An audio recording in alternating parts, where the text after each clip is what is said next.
Magandang araw mga kalinggit! Welcome to my vlog! For today's video ay magluluto ho tayo ng ginisang munggo. Habang naglalaga nga ho pala ako ng munggo, tara't magmerienda ho tayo din ng takoyaki. Dati nga ho pala ako hindi nakain na rin. Abay nung matikman ko nga ho pala, abay masarap ho at lagi na ho ako nabili na rin. Lalo na nga ho pala yung sauce ay talagang nagpapasarap ho din eh. Talagang uulit-ulitin mo hong bumili na rin. Dahil nagustuhan ko nga ho pala yung lasa, ay talagang hinigop ko pa ho yung sauce. Pagkatapos ko nga ho pala magmerienda diyan, ay arit sisimulan ko naman hong gayatin aring pechay. Yung isang bungkus nga ho pala na pechay na yan ay halagang 10 piso na ho. Tamot 3 piraso lang ho yan at napakamahal na ho talaga ng gulay din eh. Gagayatin ko lang ho pala rin na medyo maninipis at panlahok lang naman ho ari sa munggo. Pagkatapos, ari naman hong bawang, pinitpit ko lang ho yan para mabilis ho matanggal ang balat. Pagkatapos, gagayatin ko lang din ho yan ng medyo maninipis.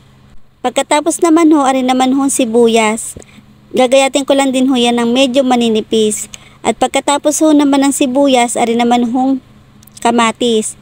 Abay sa tunay naman ho, ngayon lang ho talaga ako natutong mag-isa ng munggo na may kamatis.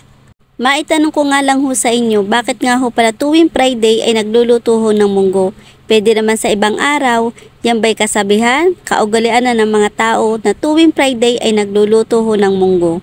Nagsalang na nga rin ho pala ako dyan ng kawali at naglagay na nga rin ho pala ako dyan ng mantika.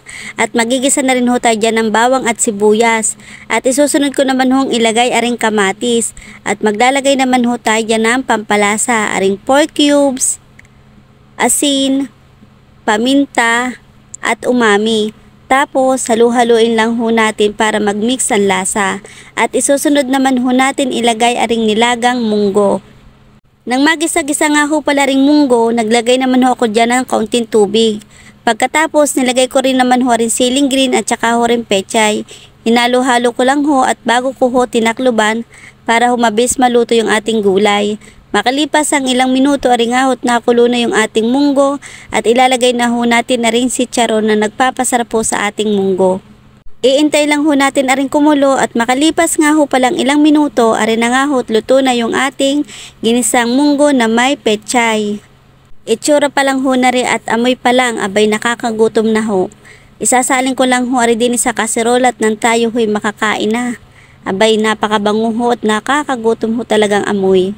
Matapos ko nga ho palang isalin aring munggo, abay kumuha na ho kayo dyan ng mainit na kanin o kaya naman ho'y bahaw.